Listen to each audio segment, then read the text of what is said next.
Almost all co-op apartments in New York City have subletting rules which apartment owners, also known as shareholders, must follow.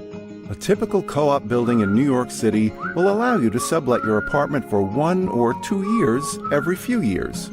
Most co-ops charge apartment owners a subletting fee, and it's also customary for co-ops to require a new owner to live in his or her unit for 1 to 2 years before being permitted to sublet. There are a number of different types of co-op sublet policies in New York City.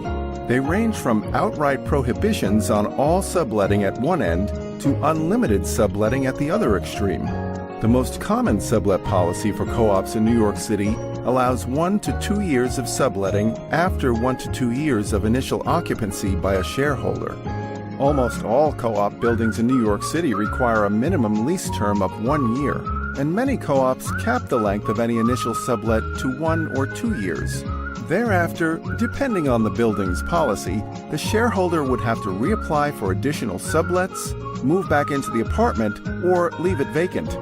Most co-ops charge a sublet fee, which is either a flat fee per number of co-op shares owned, or a percentage of your monthly or annual co-op maintenance bill. Co-ops usually charge subletting fees as a way to raise revenue, while also discouraging owners from subletting in the first place. A co-op subletting fee can be a monthly fee as a percentage of the unit's maintenance, an upfront fee based on a dollar allocation per share of co-op owned, or an increasing fee based on number of years of subletting. Any building subletting fees are charged in addition to the standard application, credit and criminal background check, and move-in and move-out fees, which are levied by both condos and co-ops.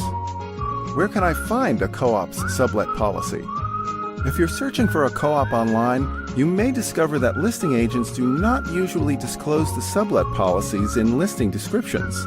Even if they mention the sublet policy in passing, it likely won't be very specific and may exclude important considerations, such as the amount of the sublet fee. Therefore, the easiest way to find a co-op sublet policy is to ask the listing agent or your buyer's broker. How is subletting different for condos versus co-ops in New York City? Condos are a far more flexible form of homeownership, which means you typically have much more flexibility to sublet compared to a co-op. However, most larger condos in New York City still have rental rules as well as an application process for prospective tenants. Looking to buy or sell a home in New York? Learn how you can save on commission and closing costs at www.hauseit.com.